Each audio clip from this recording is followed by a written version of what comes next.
Hola, un gusto conocerlos a todos, aunque sea por este medio. Mi nombre es Paula Bustani Moncada y antes que nada quisiera agradecer enormemente la invitación que me hizo Leandro Biotto Romano y el apoyo que he recibido de Marina Tomasotti desde el principio, desde que este proyecto arrancó y recibí esta invitación para dirigirme a ustedes, para tener este espacio, para expresarme unos minutitos. Ha sido realmente para mí todo un honor esta invitación y bueno, voy a tratar de aprovecharlos lo mejor posible para contarles un poquito de mí, a qué me dedico y por qué me dedico a lo que me dedico. Bueno, desde hace ya 8 años que me dedico a combatir la corrupción. Suena un poco romántico si quieren o idílico, ¿no? Hablar de combatir la corrupción cuando exactamente me preguntan qué hago y digo eso, que a eso me dedico, la gente me mira como, ¿realmente crees en eso? O sea, ¿realmente crees que la corrupción se puede combatir? La verdad es que desde que empezó la cuarentena me ha hecho pensar cuánto se parece la corrupción al coronavirus. Porque la verdad es que los dos son un enemigo bastante, digamos, amorfo, que está como muy presente en nuestras vidas, y que aparentemente pareciera que nada de lo que hacemos es suficiente para combatirlo, ¿no? No sé si a ustedes les ha pasado, supongo que sí, pero durante estos meses hemos hecho todos un gran esfuerzo. Hemos dejado de ver a nuestras familias, hemos dejado de ver a nuestros amigos, hemos, digamos, cancelado un montón de planes, ni hablemos de los que estaban por casarse, los que tenían viajes a otros lugares, etcétera. Y todos hemos hecho un gran esfuerzo, sin embargo, pareciera que nunca es suficiente, ¿no? Que el hecho de cuidarme yo, ponerme yo mi barbijo, yo mi tapaboca, es, digamos, un aporte muy, muy pequeñito para el problema gigante que estamos viviendo a nivel internacional. Lo mismo nos ha pasado con la corrupción. El problema con la corrupción es que, en algún sentido, hemos bajado los brazos. Hemos llegado a un nivel de desesperanza y de escepticismo completo, justamente porque ya está tan instalado en nuestra cultura, ya es parte, digamos, de nosotros. Yo me pregunto siempre, y cuando he estado en debates relacionados con corrupción, si nacemos así o nos hacemos así.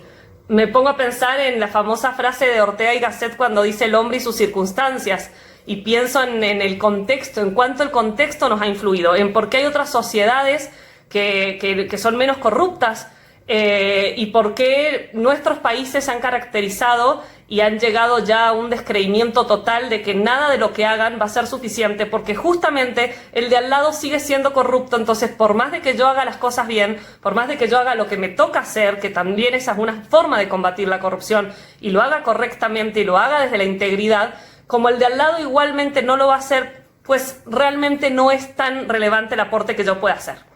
Pero bueno, yo les quiero traer aquí la buena noticia de que sí se puede hacer, y se puede hacer mucho. Y no solo se puede hacer mucho, sino que se está haciendo mucho a nivel internacional para combatir la corrupción y para lograr realmente un cambio y lograr un impacto en nuestra cultura. Les cuento una historia. Rápidamente, esto del combate a la corrupción nace, podríamos decirlo de alguna forma, a modo, digamos, legislativo. Es decir, que la primera ley que todos reconocemos relacionada con estos temas, nace hace ya 43 años, en 1977, en Estados Unidos.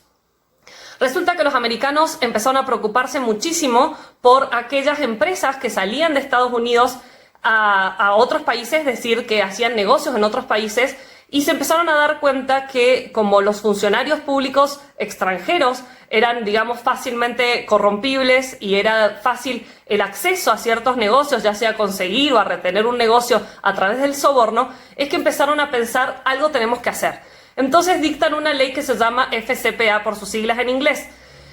¿Qué pasa con esta ley? Es una ley muy, muy concreta, muy corta, pero lo interesante que tiene es que invita a las organizaciones, especialmente a las empresas, a tener un programa de compliance. Este programa de compliance, y que luego ha ido permeando, digamos, en diferentes países del mundo, sobre todo en nuestros países, en Argentina, en México, digamos, en lo que es Iberoamérica, invita a las empresas a tener ciertos controles. no solamente prevé ciertas sanciones multimillonarias y además de carácter penal para aquellos responsables, sino que lo que además dice es: tienes que lograr un cambio en tu organización, tienes que lograr un contexto ético de tal manera que sea, digamos, lo contrario a un incentivo ser corrupto.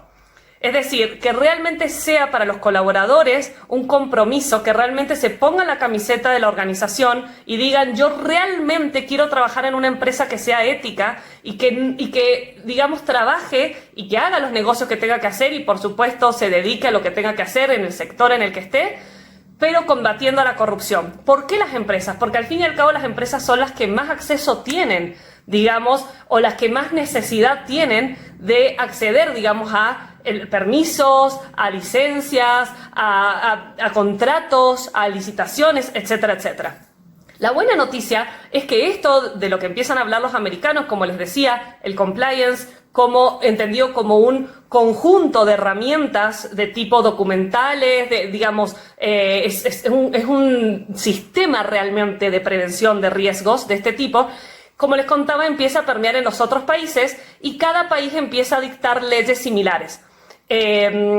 Básicamente, los últimos 10 años podríamos pensar que desde 2009, que uno de los primeros en América es Chile, hasta el año pasado, bueno, en el año 2018, cuando Argentina dicta su ley, en esos 10 años, digamos, que pasan, son muchos los países que también dictan su propia ley y empiezan a preocuparse por esos temas. ¿Qué tienen en común estas leyes, además de prever cuáles son los delitos y cuáles son las sanciones y en qué, digamos, en qué penas pueden incurrir, digamos, las organizaciones? Es que también prevén estos programas de compliance que algunos países les llaman programas de integridad. Estos programas han tenido una evolución increíble. Cuando yo empecé hace 8 años a dedicarme a esto adentro de una organización aquí en México, en el sector energético, era algo nuevo. Hablar de esto, la gente, los colaboradores me miraban como diciendo: pero eso solamente va a obstaculizar el negocio. O sea, todos esos controles y todas esas medidas que tú estás diciendo que nosotros debemos llevar a cabo solamente va a retrasar el negocio y lo que nosotros tenemos que hacer es vender energía. Es cierto, ha ido teniendo, digamos, una parte difícil todo esto del compliance, porque por supuesto hay una reticencia o hay un rechazo, ¿no?, a todos estos cambios, pero lo más importante es que ha ido impactando de manera positiva en todo tipo de organizaciones. No me refiero solamente a las empresas, sino también a las organizaciones del sector público, y sea el rubro que sea, en el sector que sea, ha sido, digamos, fructífero. ¿Por qué? Porque impacta en la reputación y porque a las personas que forman parte de esas organizaciones empieza a generárseles, digamos, un compromiso y una, vamos a decir, sí, realmente es un compromiso de ser parte de un movimiento que tiene que ver con hacer negocios de manera justa.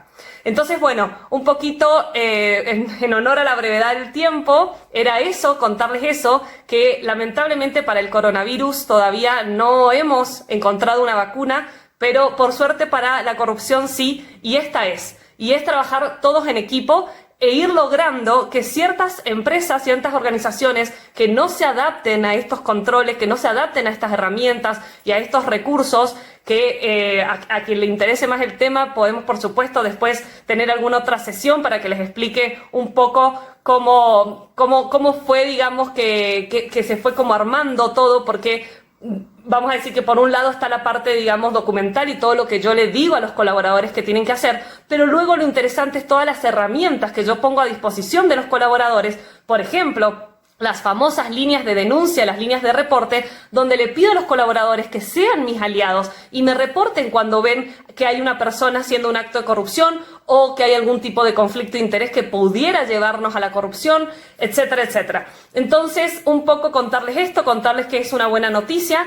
Desde mi lado, lo he vivido en estos últimos 8 años, como les decía, dentro de una organización, y ahora me toca estar en el otro lado, es decir, desde afuera, asesorando desde afuera, ya que estoy trabajando en un estudio jurídico, un despacho, como le dicen aquí en la Ciudad de México, que lo que estamos haciendo es justamente implementando estos programas de integridad en diferentes organizaciones y en diferentes organizaciones de distintos tamaños, y realmente ha sido para mí muy satisfactorio a nivel profesional y a nivel personal ir observando cómo va impactando esto en las distintas empresas y cómo va llegando a las personas estas, vamos a decir que, ganas de ser parte de una empresa ética que sea conocida por la ética, porque además realmente logra mayor eficiencia y mayor atracción a la inversión y tiene, digamos, una serie de beneficios que en este momento no me voy a detener, pero que son múltiples. Entonces, bueno, contarles un poquito que sí, la corrupción se parece al coronavirus, parece que nada de lo que hagamos